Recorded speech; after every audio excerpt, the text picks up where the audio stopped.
Well, greetings and good morning, Business 88 students. This is Mr. Doucette. This is week number 9 in our business communications class here at Chaffey College. And this week you're going to be looking at chapter 6 on positive and neutral messages. Now, this chapter just deals with kind of those everyday routine communications, written communications that happen throughout a business on any given day.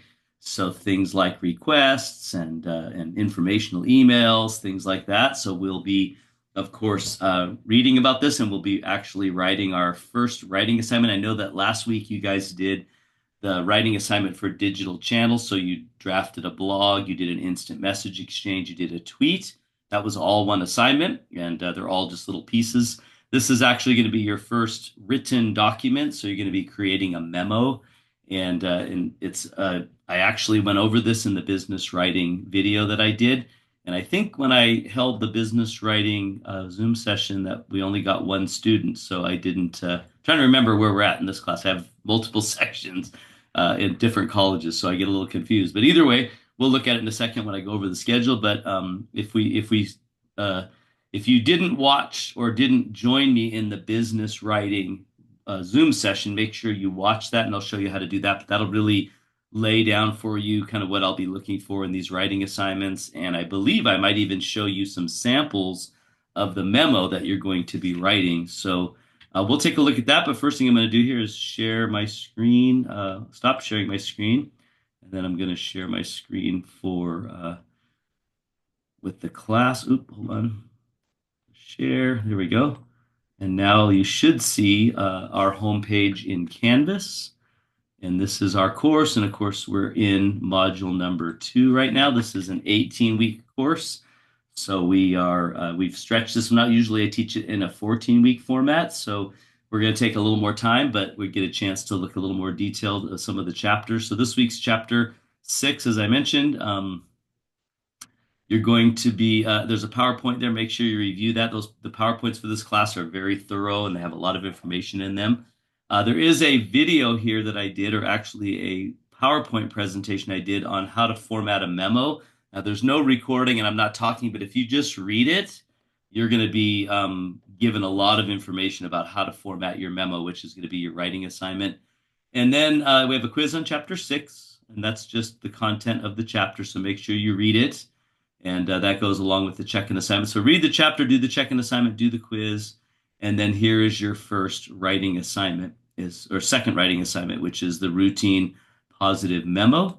So I'm going to open that up for a second. And basically what you're going to do here is there's a scenario at Eastern Pharmaceuticals. They're going to give their employees floating holidays, which is basically some days with pay that they can choose to use however they want to. And so you're going to put together a memo that's going to go out. A memo typically is posted on like a bulletin board or in a break room or something like that so employees can see it. It's also nowadays emailed. And so you want this memo to be brief, to the point, clear, easy to read, easy to scan. And if you watched my video on business writing, I talked a lot about making your document readable and to have skim value. That means you utilize things like headings and bullet lists and bold text and underline text so that when the person looks at your document, they're not just seeing a wall of text that's all plain, but they're actually seeing things that their eye catches as they're scanning the page. And that's what you want to do in all of your business writing. And in fact, in your book, right here, this last thing, also be sure to use document design to improve readability. If you read those sections again and go over them, you'll know exactly what I'm talking about when I talk about text design or design elements or skim value or scannability. You want your document to be visually scannable by your reader, so that way they don't have to, get stuck reading a paragraph of plain text. It's time consuming and it's challenging for busy business people. You want to make your documents scannable. That's very important. So that's what you'll be doing in the writing assignment, and make sure you format it like a memo. I give you samples of what a memo should look like. There's samples in the video I did on business writing. There's samples in your book. So make sure it looks like the samples exactly as far as the way that it's formatted. Title block at the top, No signature block on the bottom. You should not put your name or any of that kind of stuff. It should just be the initials of the person who wrote the memo or the typist's initials. But that's it. So make sure you follow all those rules, and you might want to go to the back appendix of your book and look up how to format a memo. And again, I also go over it in that PowerPoint presentation in modules that I just showed you a minute ago. So that's pretty much it for this week. Let me go back to modules. I think I went over everything there.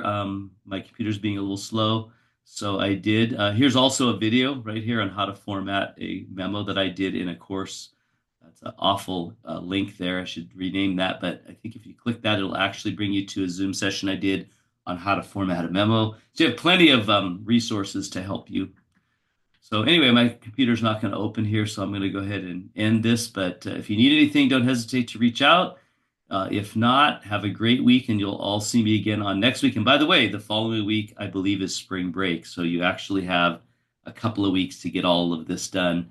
So enjoy your spring break. By the way, if on spring break you're like, oh, I missed some things in the past, you're welcome to go back and make those up. It's a great opportunity to do that when you don't have any new assignments.